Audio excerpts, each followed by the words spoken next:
Okay, thank you for joining the Montana Book Festival for this virtual event. My name is Lauren Korn. I am the festival director this year. Today, we're here with author Ann Enright and University of Montana professors Dr. Erin Costello-Wecker and Katie Kane. They will be reading and discussing Ann's newest novel, Actress. I'm going to be introducing Erin and Katie, and Erin will then introduce Ann to begin this event. Dr. Erin Costello-Wecker is an associate professor of English and the director of composition at the University of Montana, where she teaches courses in composition and rhetoric and is an affiliated faculty member in the Irish Studies program and the Women's Gender and Sexuality Studies program. She earned an MA in Irish Studies at Boston College and a PhD in rhetoric and composition at the University of New Hampshire. Professor Wecker's research focuses on the interdisciplinary nexus between the fields of rhetoric, Irish studies, and women's gender and sexuality studies. Her work has been published in Women's Studies, an interdisciplinary journal, Studi Irlandesi, a journal of Irish studies, Teaching English in the Two-Year College, and several edited collections, including Ireland, Irish America and Work, Misogyny in American Culture, Causes, Trends, Solutions, and Learning and Teaching Writing Online, Strategies for Success. From North Dakota, Katie Kane is a writer and professor of cultural studies, English literature, and colonial studies at the University of Montana. She is the past director and co-founder of the university's Irish Studies program. Kane has published critical work or fiction in journals such as Cultural Studies, Critical Inquiry, and Black Warrior Review. Additionally, Kane is completing a short story collection titled North Dakota. One short story from this collection, Payday Loan, has come out, and a second, Roadkill, was just published in Salvage, a quarterly of revolutionary arts and letters. A third, Empire Builder, was read in July for the MT plus NYC Collective. Kane has an article on the Alberta tar sands and the work of Salish artist Corwin Claremont that will appear in American Indian Quarterly. She is currently at work on a monograph titled Big Oil in the Deep North, and she was the arts and culture editor of Laville. I'm sorry, I slaughtered that. Life, Love, and Death in Port-au-Prince, a volume of testimonials on life in Haiti for the McSweeney's series, Voices of Witness. Welcome, Ann, Erin, and Katie. Thanks, Lauren. I really appreciate the invitation to be part of this panel. So I'd like to begin by offering my sincere gratitude to the Montana Book Festival for bringing us together for this event. As Kairos would have it, reading and writing have buoyed so many of us through this unprecedented time of chaos, anguish, and isolation. The delicate act of thumbing from page to page fosters a vital connection between reader and text. In those blissful moments of embodying a story, we possess the ingenuity to rhetorically imagine togetherness in ways that have felt impossible. So today with my colleague, Dr. Katie Kane, I'm delighted to spend some time together with Ann Enright discussing her latest novel, Actress. Ann is an absolute force in contemporary writing, having published her first book, The Portable Virgin, in 1991. Her debut was followed by the novel, The Wig My Father Wore, and in 2000, Ann released What Are You Like?, a brilliant work centered on the lives of a set of female twins, which was my personal introduction to Ann's writing while I was pursuing a degree in Irish studies. I have to say my intellectual world was totally rocked. I also must admit that I was delighted to read similar refrains within the pages of Actress within the form of what was she like? What was she really like? 2 years later, Ann released her next book, The Pleasures of Eliza Lynch, which I recall briskly walking to my local bookstore back in Boston to purchase a copy the moment it was available. In 2008, Ann's book, The Gathering, won the Booker Prize. What came next for Ann was the publication of 2 more novels, The Forgotten Walls and The Green Road. Ann's breadth across genres is evident in her publication of a book of nonfiction called Making Babies and 2 collections of short stories, Taking Pictures and Yesterday's Weather. In 2015, Ann was announced as the inaugural laureate of Irish fiction. Ann lives and writes in Dublin, but today we welcome her to Montana. So let us turn now to Actress, which tells the story of Catherine O'Dell, a famous Irish star of stage and screen, as told by her daughter, Nora. The novel is constantly at motion, at once weaving and unraveling the stories of mother and daughter, performance and reality. Throughout the text, the fabric of Catherine and Nora's lived experiences emerges at times tattered and frayed, a textile, a life that is losing form and function, while also being sharply punctuated with triumphant moments of tenderness, an impenetrable weave that forever bonds mother and daughter, regardless of what may come. At its most invitational moments, Actress embraces readers with intimate details of fame and family, all the while maintaining the allure and incandescence of a life devoted to performance. So as Lauren mentioned, for today's panel, we are thrilled to have Anne read from Actress, and then Katie and I will offer some responses and open it up for discussion. So it's with great pleasure, Anne, I'd love to turn it over to you to read to a little bit from Actress. Thanks, Erin. It's lovely to be so warmly read and to meet you after so many books. Yes, it starts with "What do you like?" which is a great Irish phrase. Like, what do you like? Meaning, God, you know, get over yourself, or you know, any style of sort of convenient, friendly interlocution. What do you like? Anyway, it's a great question. It's a question about identity. It's a question about how we describe ourselves, to the world. Anyway, this is a daughter about her mother, Actress. People ask me, what was she like? And I try to figure out if they mean as a normal person, what was she like in her slippers eating toast and marmalade? Or what was she like as a mother? Or what was she like as an actress? We did not use the word star. Mostly, though, they mean, what was she like before she went crazy? As though their own mother might turn overnight, or they might, like a bottle of milk left out of the fridge, or they might themselves be secretly askew. Something happens as they talk to me. I'm used to it now. It works in them slowly, a growing wonder, as though recognizing an old flame after many years. You have her eyes, they say. People loved her. Strangers, I mean, I saw them looking at her and nodding, though they failed to hear a single word she said. Well, yes, I have her eyes. At least I have the same color eyes as my mother. A hazel that in her case people like to call green. Indeed, whole paragraphs were penned about bog and field when journalists looked into my mother's eyes.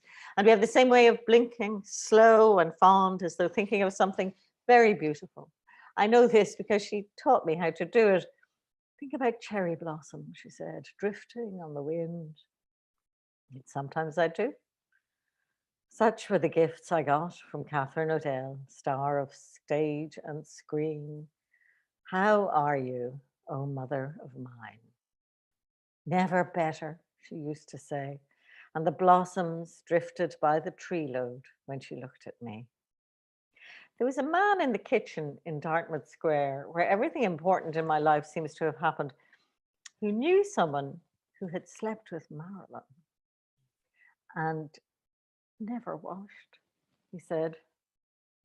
Some evening in my childhood, I came down the stairs to hear this news, and he was such a nice old man.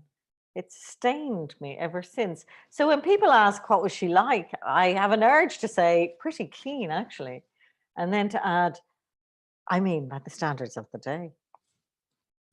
So there's Catherine, the famous mother, and the young daughter trying to explain in her grown-up mode what she was like. Is that enough? Have you got questions? Yeah, I'm sure you do. wanna...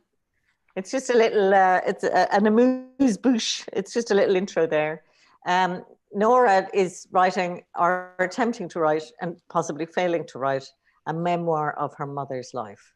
She's provoked into doing this by a student rocking up at her doorstep and saying, basically, what was she like, but also saying, I want to write about her through the prism of sexuality. You know, what was her sexual style, says the student, who has herself quite a complicated sexual style.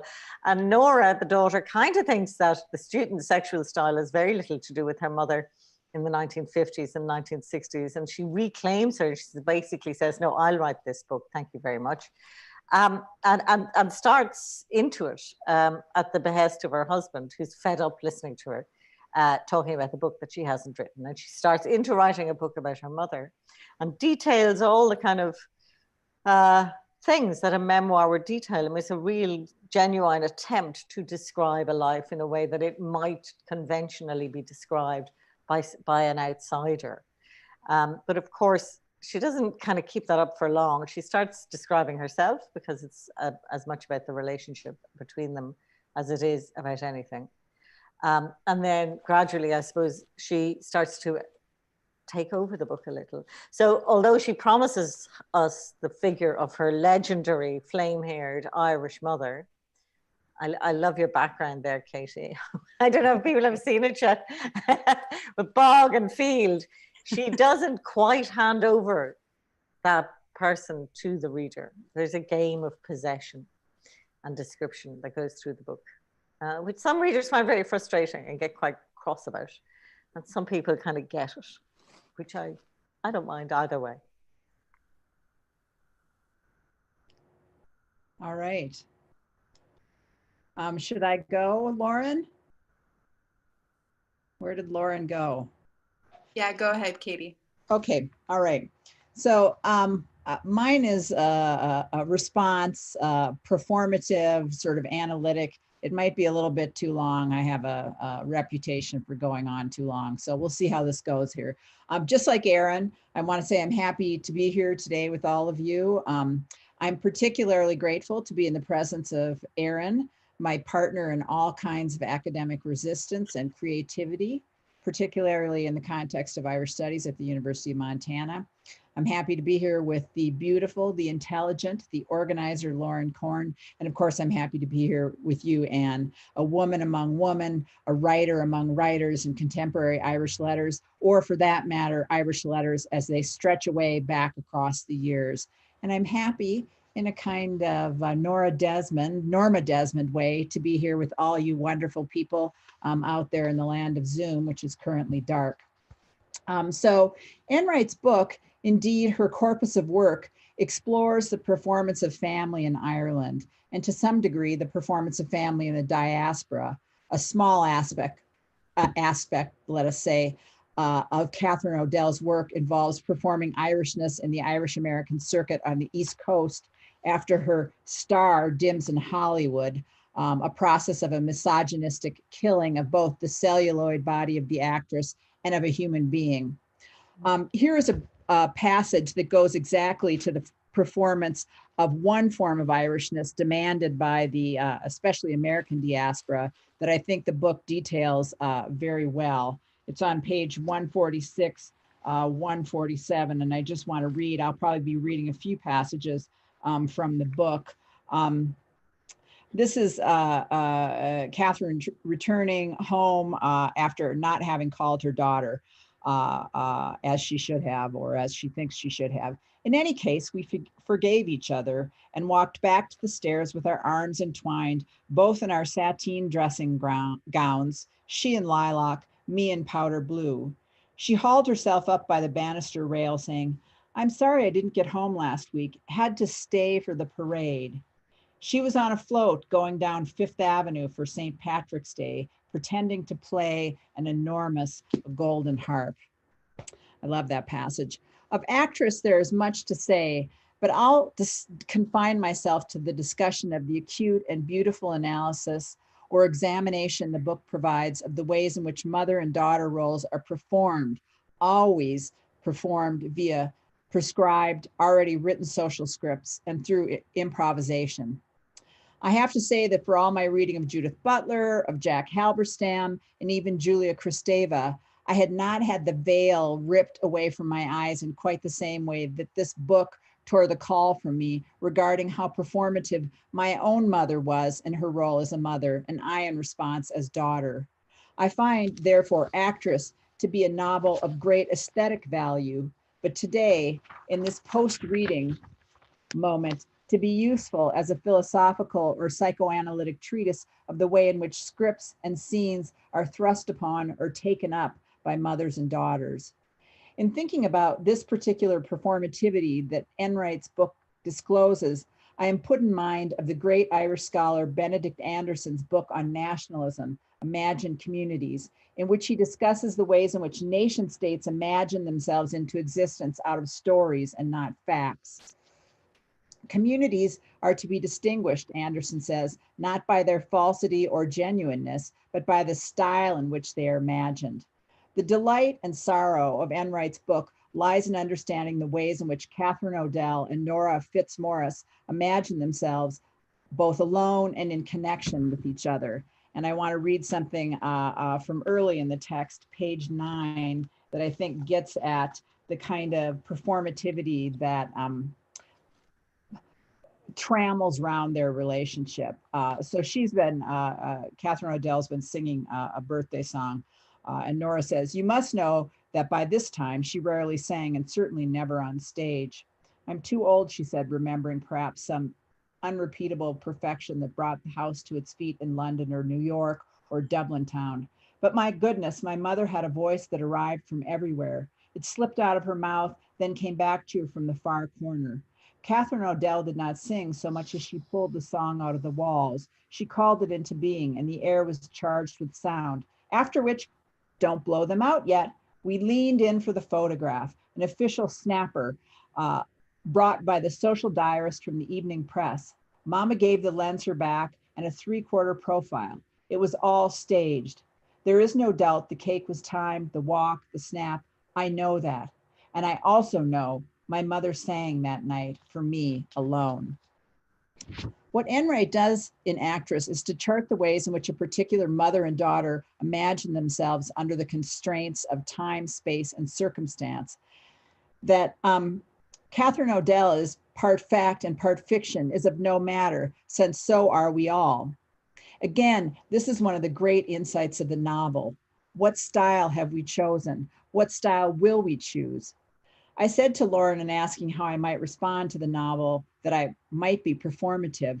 And here now I will be in telling you a brief story of my own Irish American non-professional actress mother, Jane Frances Kane, to whose second act performance of the maternal I greatly objected, but from whose first act I will tell a small anecdote.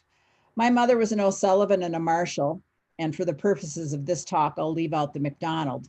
And she married a cane burn man, and all her life she has seen herself as Irish to an irritating degree. Spending, for example, in her dotage, quite literally hundreds of dollars on St. Patrick's Day tchotchkes to arrive somewhere during that day at my house with soda bread, to be decked and bedizened with all kinds of green stuff, and complaining about my lack of performative participation in a holiday that I loathe. But aren't you Irish, she would say?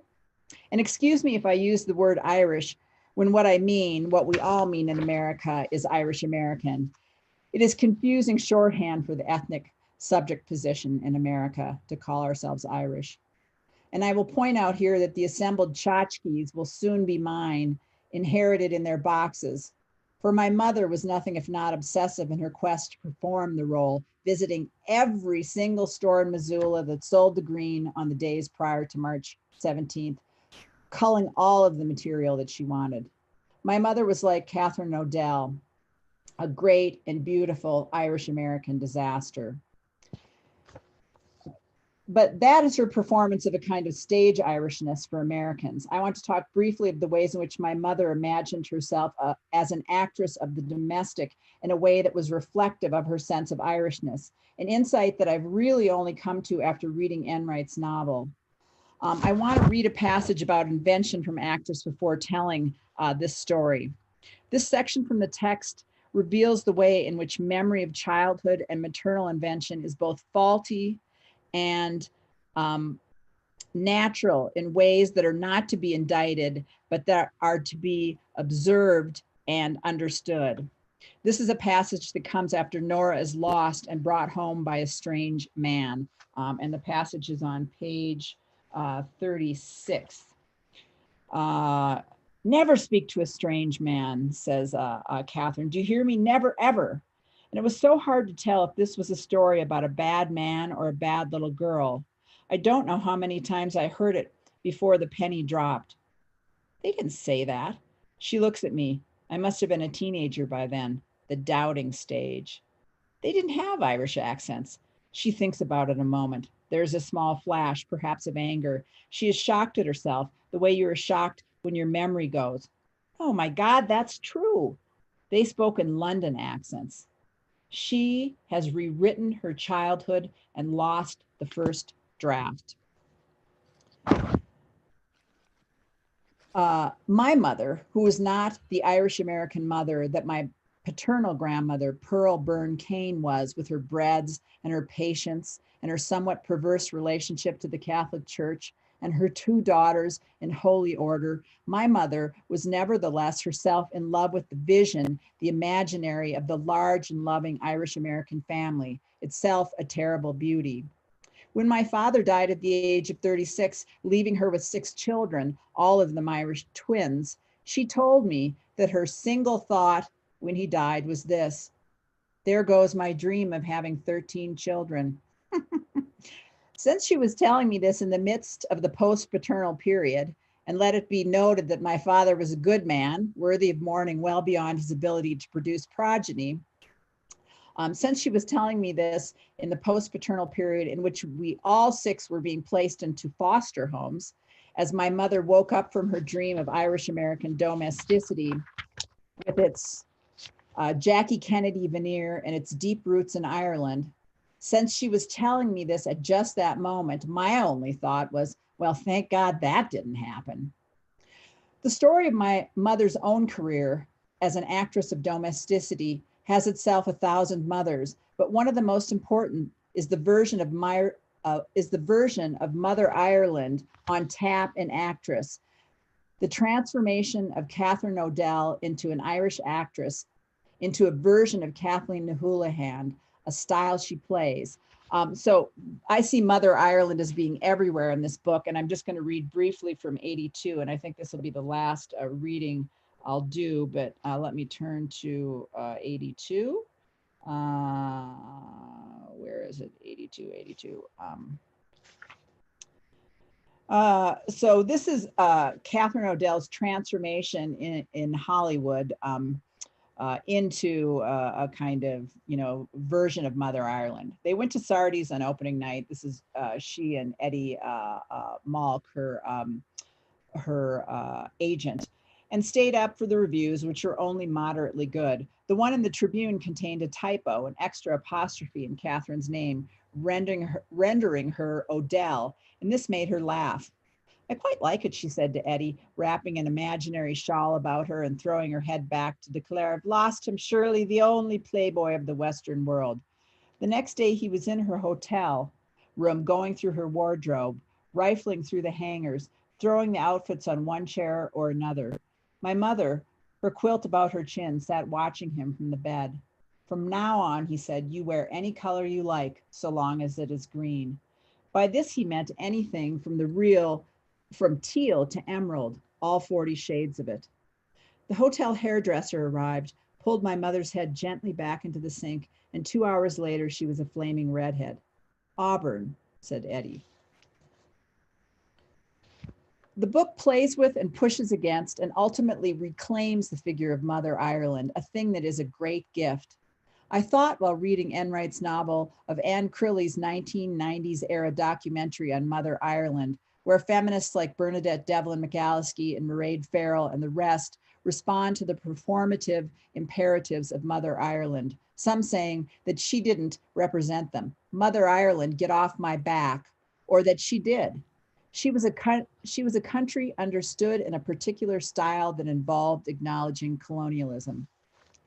Enright's novel moves beyond the binary of bad and good Mother Ireland and into an exploration of a necessary and sometimes coerced performance, which is open, as performance always is, to revision, to rehearsal, to restaging. And in closing, I want to say that perhaps the most valuable aspect of this reimagining of Mother Ireland involves the acknowledgement of aging, dropping the tray with the pantyhose down. I was always thinking while reading Actress of that great Irish performance given across the centuries by the Cailleach Beara, the Hag of Beara.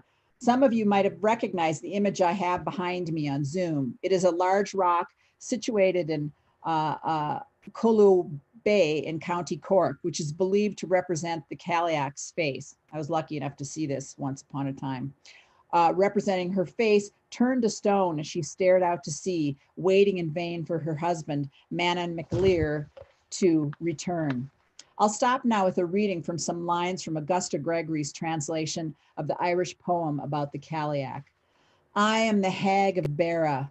Amen, woe to me. Every acorn has to drop after feasting by shining candles, to be in the gloom of a prayer. I had my day with kings, drinking mead and wine. Today I drink whey water among shriveled old hags.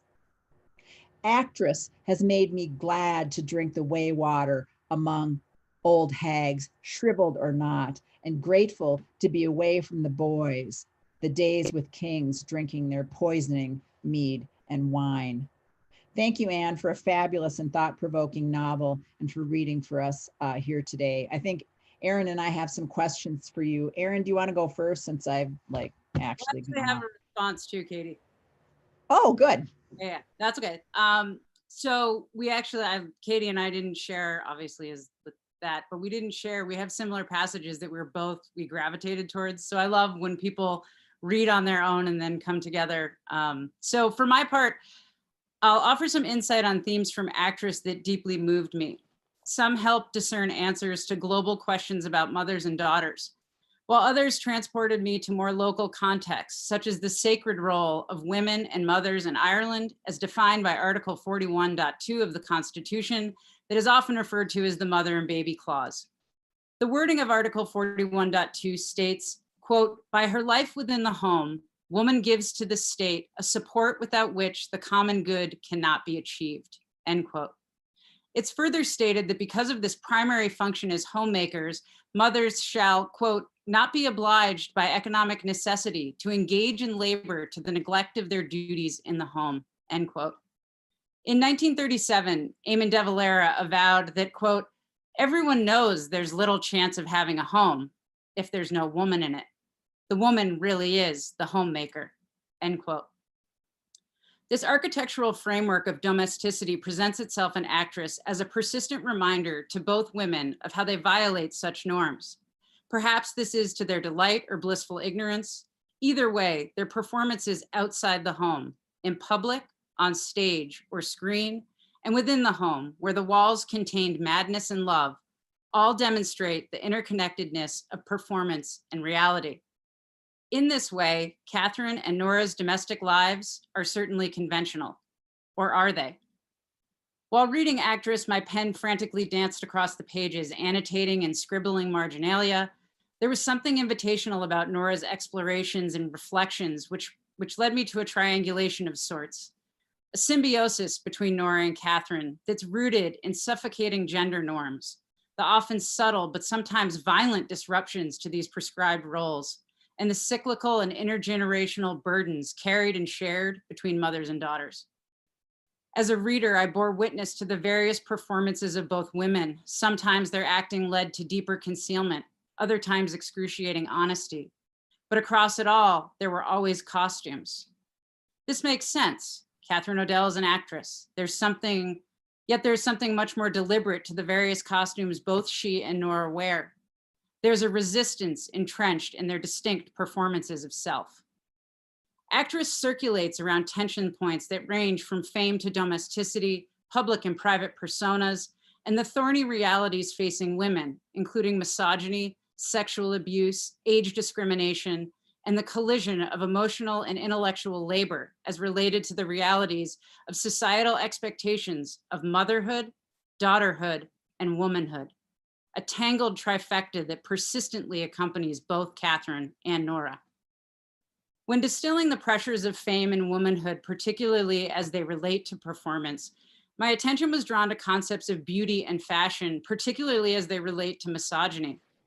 A central reason for this coupling is both beauty and fashion are focused on the adornment and alteration of the natural sense of self in the naked human form, a costume or mask, if you will. The prevalence of high heels, corsets, makeup, plastic surgery, and the sexualization of young women feature prominently in conversations on women's status globally, often taking cues from those in the public eye.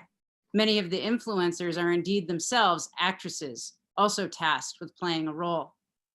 Evidence of misogyny in beauty and fashion encompasses elements of race, gender, sex, race, gender, class, sexual orientation, able-bodiedness, as well as social and cultural factors.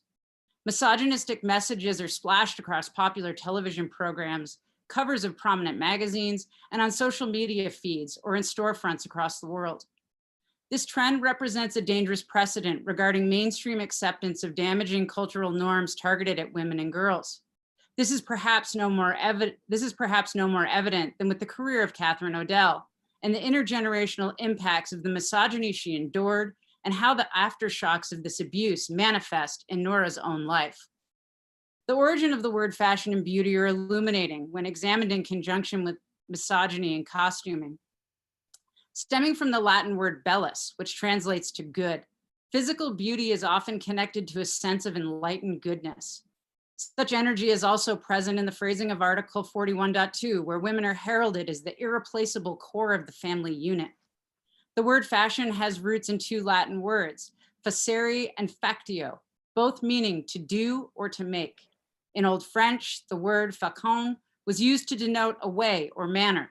In Middle English, fashion emerged similar to its use now, to make, shape, or alter appearances. Most telling in this evolution is perhaps the way that fashion began as a dynamic and active term, something that is done or made.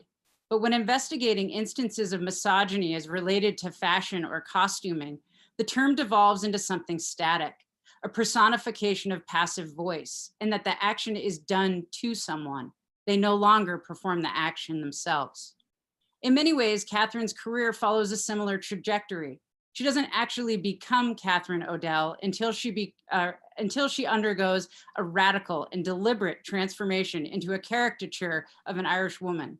And this is the line, Katie, we shared, quote, "The hotel hairdresser arrived, pulled my mother's head gently back into the sink, and 2 hours later, she was a flaming redhead," end quote.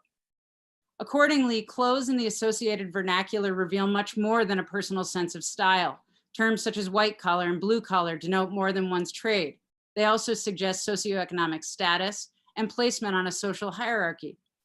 Historically, fashion also purported to offer clues about one's sexuality or political beliefs. Flappers were thought to be unconventional. Hippies were seen as anti-war. While many embrace the evolving trends of fashion as an expression of self, there's perhaps an equal distribution of critics who view fashion devotees, particularly women and girls, to be in submission of an industry that takes advantage of them, not dissimilar from the film and theater industries as revealed throughout Catherine's life and career. This abuse is manifest through misogynistic practices such as encouraging notions of unrealistic body image, fetishism, degradation, cultural misappropriation, and sexualization. Clothing designed by the ateliers of Chanel, Dior, and Hermes are gently dropped into descriptions of Catherine's wardrobe, an armor only available to those of considerable means. The dear cost of a simple blazer, enough to cause heart palpitations. Of import, Catherine was astute in her understanding and the power of fashion. When she finds herself in court charged with a serious offense, Nora describes the scene by noting, quote, "My mother wore for the occasion an old-fashioned suit of aqua summer tweed, round collar, metal buttons like plaited rope, probably Chanel. She was dressed for a shooting and for the 6 o'clock news," end quote. In this way, Catherine attempts to flex and manipulate public opinion by playing a role that defies reality and the facts of the case. Catherine's costume choices remain relevant when she is photographed walking in a protest march on the first anniversary of internment without trial, 6 months after Bloody Sunday. She's described as wearing, quote, "a kind of housewife scarf knotted under the chin," though it was actually Hermes. And as she passed the camera lens, she threw her head back and smiled, end quote. In this provocative moment, Catherine embodies the glamour of a star evidenced by the posh quality of her scarf, but masterfully completes the costume by tying the scarf in a manner that projects the wholesomeness of a housewife. While there are instances of Catherine's clothing and costumes working to her advantage, the cut of these garments, the prestige associated with curating a closet of haute couture, elevate Catherine while also exposing her to the penetration of public curiosity. In a panel discussion on Actress, Anne referred to the sensation of being starstruck, something that is first dropped in the opening pages of the novel, honing in on the inherent violence associated with literally being struck, a violence that forever plagues Catherine Odell. But it wasn't always that way. While in America, Catherine Odell became Catherine Odell, best illuminated by this passage, quote, "One of those days she walked down Fifth Avenue with her new hair, her new corset, her new heels, and something happened to the people who passed her by. Heads turned. She was like a pebble dropped into a pool of their attention, and she sank deliciously into it, delighted by the way she could hide now in plain view, because they did not know her at all, and that was the great joke of it," end quote. Catherine also seemed to possess an acute awareness to the roles she was tasked with playing, both on and off stage. In a scene where the kitchen is described as the only warm room in the house, where mother and daughter congregate in an entirely non-domestic style, while also sensing that this is where they belong, Catherine's stockings reveal subtle clues about the pressures thrust upon women. Nora recalls, quote, "I think she rolled her tights down. It sounds disgusting, but I think she sometimes sat there with her pantyhose, as she affected to call them, in a glinting beige fog wreathed about her ankles. She could not take them off altogether for some reason. And perhaps a lady never did," end quote. On the next page, the meditation on domestic life, gender roles, and costumes continues with Nora's fears for her mother when she offers, quote, "I was worried about her tripping over her fallen tights as I left her to the last of the wine and went to bed," end quote. The turn of phrase, "tripping over her fallen tights," encapsulates disruption and disarray, the cognitive dissonance of struggling to be oneself when that role is wholly unavailable. In an interview earlier this year with the London Review Bookshop, Anne referenced the difficulty of mothers trying to leave the house. As Catherine's career wanes, it becomes evident she has a harder and harder time leaving the house. In Enright's words, "It wasn't an easy affair." For Catherine, domesticity emerges in reverse order. The bounds of home, as articulated in Article 41.2, were not enough to hold her until later in life, when she begins to lose herself with age and declining mental capacity. And as a mother with an adult daughter, or as an actress with a career that is careening away from stage and screen, this leaves Catherine's identity in flux. In this way, Article 41.2, the woman's role as defined by a nation, not herself, marginalizes the life Catherine has made. She is out of sorts within the trope of the domestic angel. As a disastrous experiment in alchemy, where fame and domesticity struggle to coexist, Catherine's inability to thrive in her home or outside of it reveal the suffocating mask of a domiciliary existence. In many ways, Catherine does act the part. The novel opens with Nora recalling a headline that read, "Catherine Odell at home." The article continues, quote, "Home from her latest triumph on Broadway, Catherine Odell took time this week to talk to our diarist, Terry O'Sullivan, about matters theatrical and domestic.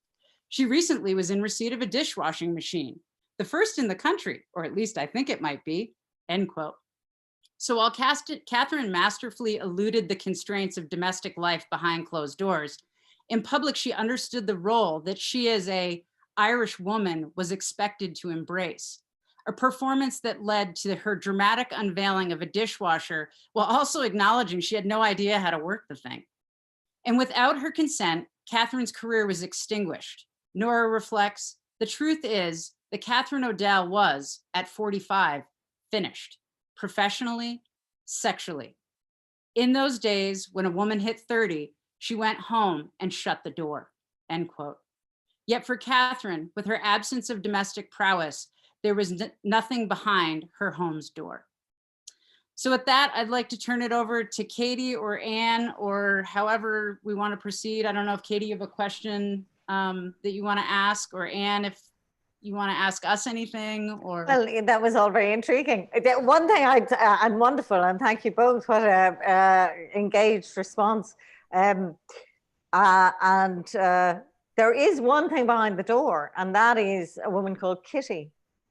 Kitty, and very few people pick it up. She has a housekeeper for all of that, and actually the performance of domesticity that she enacts is not unlike that asked of people like Joan Crawford. I mean, one of the things that Joan Crawford's adopted daughter complained about was that she was constantly dragged out for perfect photographs, in which her mother could, you know, have a gingham dress on and have a tablecloth on the grass, and they could have picnics and they could be that thing.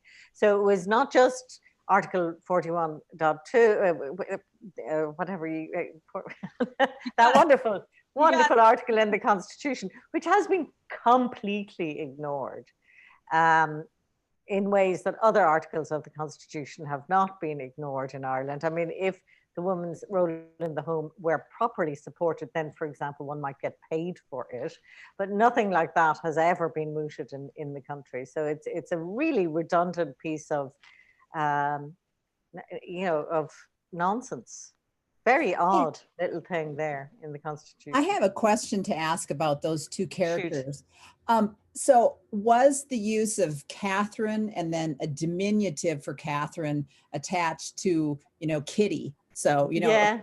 Was that deliberate? Because it's almost as though there's some kind of weird splitting, or, you know, I don't know, of the characters into. Well, there is. I mean, as with all the namings in a book, it's both complex and then quite simple. So I had named her Kitty, and the names went through various iterations. And when I realized that I had that doubling up, I said, well, that's absolutely fine. Yeah. Kitty is one of those women and who really existed in my youth and childhood, who would duck down as they crossed a room so that nobody would notice them. They're utterly and completely given over to the domestic service of other households or of their own households sometimes. Yeah, yeah. Just astonishingly servile. Yes. And I met them, and they such existed in the Ireland of my childhood anyway. Wow. So that was Kitty. And without Kitty, I mean Kitty, poor Kitty. She's a key then to how the book progresses and how history is held, because it's her grandnephew who has some of the documents that are used in the end of the book. Kitty is a secret key to the book. Yeah. I couldn't call Catherine Kathleen. Yeah. Kathleen is always there. I had a book called The Green Road, and I was going to call her Kathleen, but I ended up at Rosaline, and you Irish scholars will know Kathleen O'Houlihan and my dark Rosaline. Catherine is a much more kind of neutral name. Yes. Yeah. So yeah. Anyway, did you want to ask us anything? That's performed. I'm a bit gobsmacked, actually. To be honest, I have to absorb all of this stuff about, first of all, well, costume and Irishness. These two things ring great bells. I want to point out that all of Catherine's costumes are possibly Dior, probably Chanel, and definitely Hermès. So even the costuming is not finished, you know. She may also be imitating somebody who's wearing Dior as much as wearing Dior. So yeah, all of those costumes are qualified throughout the book. And the tights, just as a matter of anecdote, the pantyhose were a cause. I had some readers who were as old as Nora is. She's about 10 years older than me. And one of them queried that she should have been wearing stockings. And there was an absolute bit of research there for me between pantyhose and stockings.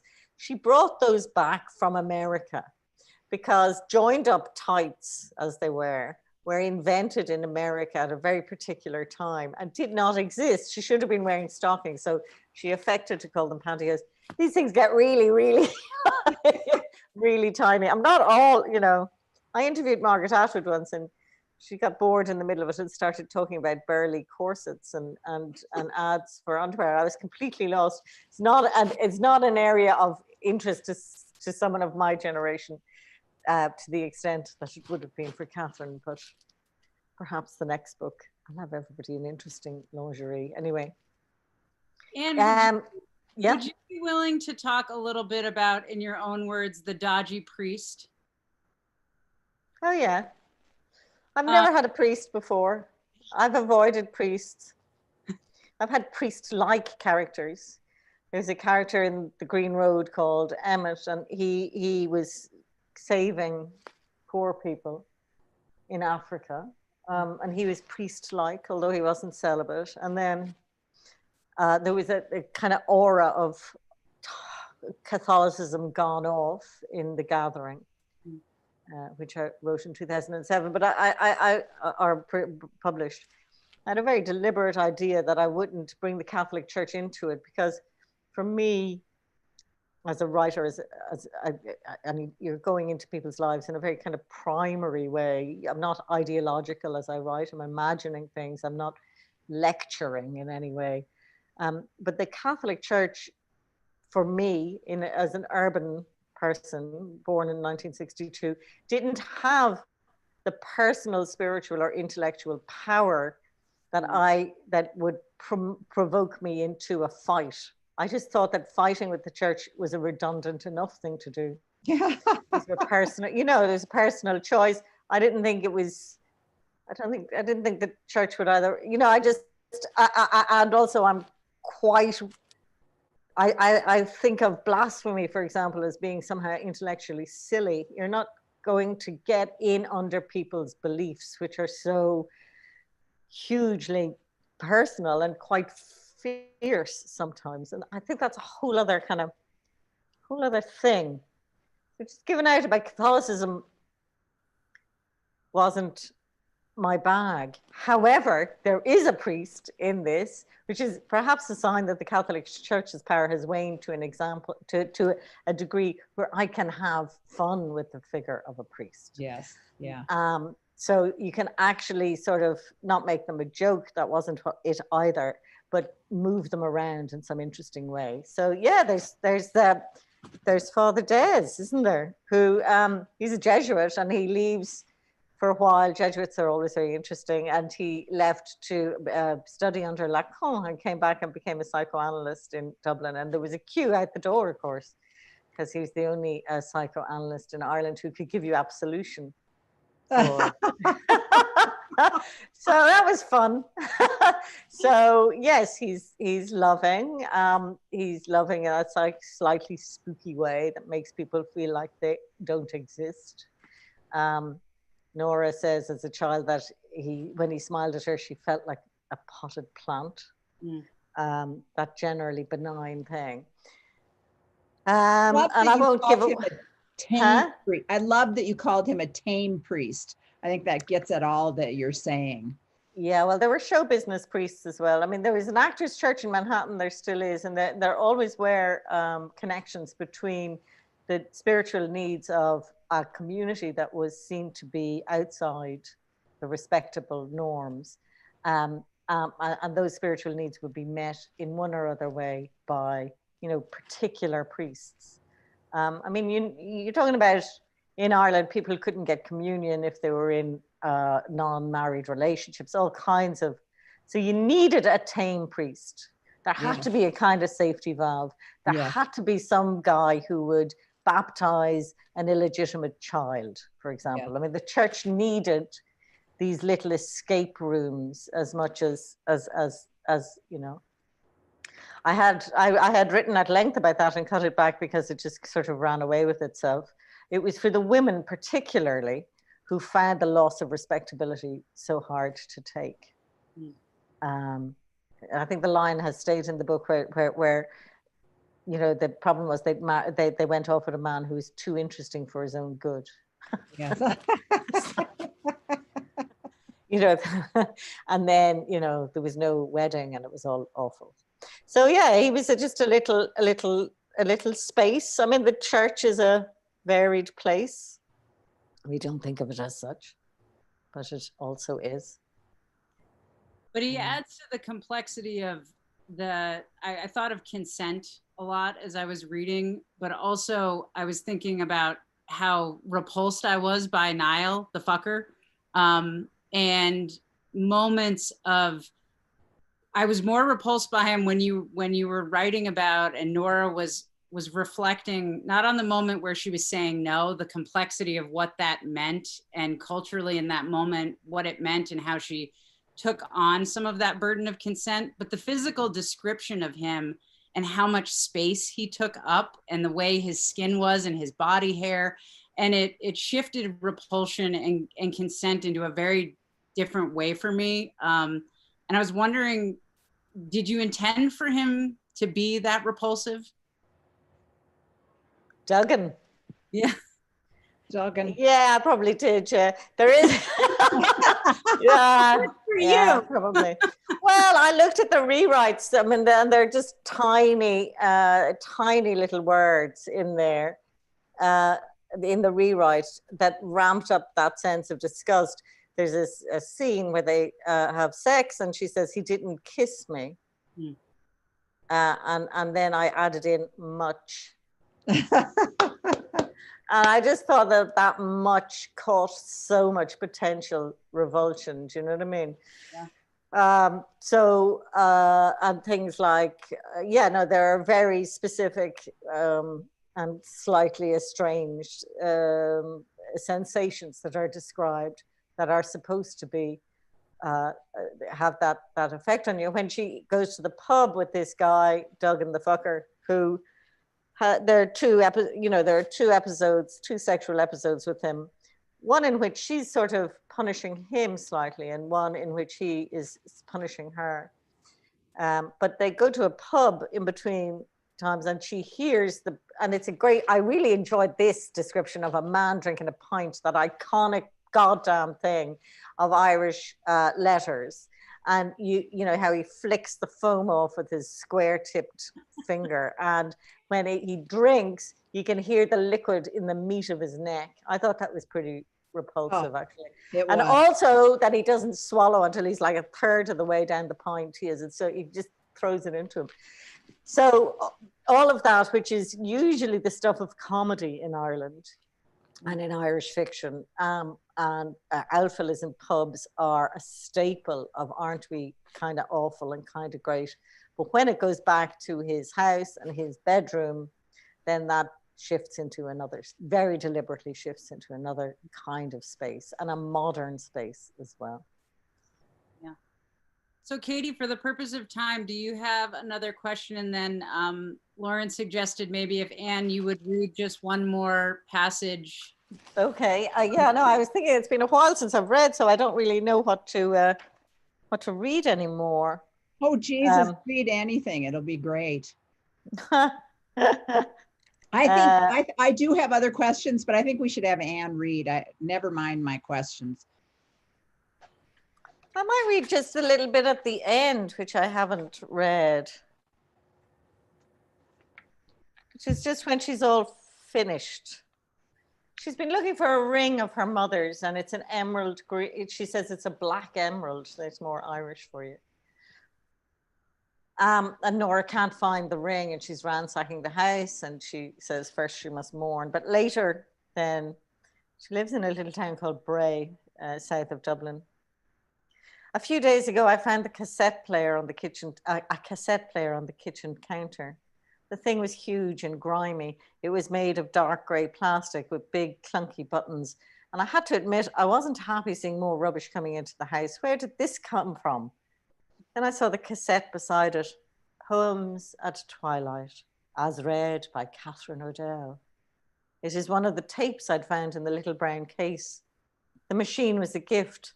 You must have sourced it for me, her husband. You must have sourced it for me somewhere online.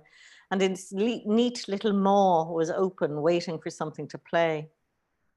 I put the rattling cassette in the slot and squeezed the window shut, but I didn't know if I could press the button. I was convinced the tape would stretch and snap as they sometimes used to. I was afraid of what I might hear.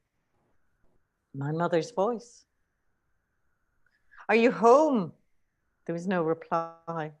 I looked at the playlist. Yeats, Pierce, James Clarence Mangan, her photograph on the paper insert, yearning and noble, big hair, an actual cloak with a Celtic pin. It was not her. It could never be her. It was just the wonder of her voice, trapped on a shiny brown ribbon and waiting to be free. There's Mother Ireland for you now, waiting to be Yes. free, Katie, okay? I popped the eject so the tape would not start rolling somehow without me. And I left the house, shoving the front door key beneath a rock in the garden. I closed the small front gate and walked down the road towards the prom. I took nothing with me. Even though the weather was on the turn, this is the way I like to walk, with no phone, no keys, no bag, no money. I love the air in my empty pockets and the wind along my back.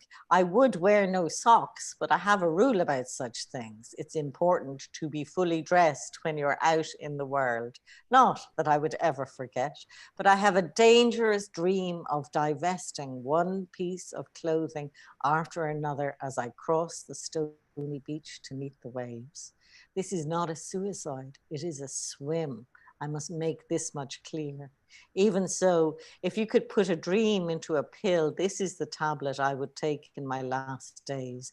One that as you sucked, released a sense of the sea. We love living in Bray, a small town outside Dublin. It's a Victorian resort with a permanent off-season charm. There are amusement arcades and a bandstand, seagulls looking for dropped ice cream. The seafront attracts off-season people. Those who work odd hours are not at all. And there is something desperate and joyous about us as we walk along the prom, leaning into the wind. I turned south towards Bray Head, a worried-looking hill at the end of the beach that spends much of the day humped over its own shadow. Bray is a morning town facing east. I rarely see the head in full sunshine, and today was no different. The brow of the hill was furrowed, the rocks a velvet brown, as though considering moss. The sea was on my left. The railings that run along the promenade stretched in a line, regular and familiar, for half a mile. It was wild enough. I could see the rain in a slicing haze heading towards the shore, and the water was already choppy. A squall was coming. The waves were busy and blurred over by flying points of spray, under which the water was sometimes jade, sometimes the color of the dark stone on my mother's ring. But exactly. The sea was the color of a black emerald. It held the light so deep in itself. And this fact flooded me with the memory of the days she spent dying, when my mother was so essentially herself, I could not consider turning to leave the room. I realized I was gripping the top of the railing, and this seemed a foolish thing to be doing at my age. It was such a long time ago. Besides, there was no message for me in the color of the waves. Of course not. My mother was not there for me in the coming storm. She had not sent her consolation. But I had, as I turned for home, a great sense of the world's generosity. Even though it was just my own hopefulness in another guise, even though the sea was just the sea, which was quite enough, really. The sea was certainly sufficient. Enough to be getting on with, I thought, as I lifted my face to meet the rain. That's the end of the book. Giving away the story. Thank That you was so fabulous. Thank you. Lauren? Hi, I'm back. Hi. Yeah, I thank you so much, Anne. You're such a beautiful reader and writer. Erin and Katie, thank you so much for your responses. I don't know, Katie, if you do have questions, feel free to ask them. But if we want Anne to be the closing, I think we can leave it at that. That was so amazing. I should have said how amazing those two presentations were, both so different. I was really quite taken aback, actually. I haven't really sat and listened to the stuff about myself in considerable. It's like, oh, okay, whatever you say. But thank you very much. Thank you. Thank you, Anne, so much. This has been wonderful. And thank you, Erin. Thank you, Lauren. Thank you, China. Thank you very much. Yeah, this was wonderful. You can buy Actress by Anne Enright at www.factandfictionbooks.com. Fact and Fiction is our Festival bookseller this year. You can buy Montana Book Festival merchandise at montanabookfestival.com. And while you're there, please feel free to donate so we can continue programming like this into the fall for our MBF Plus events. So again, thank you, Anne, so much for being here all the way from Dublin. Erin, Katie, and China, thank you so much. Thank you. Bye-bye. Bye.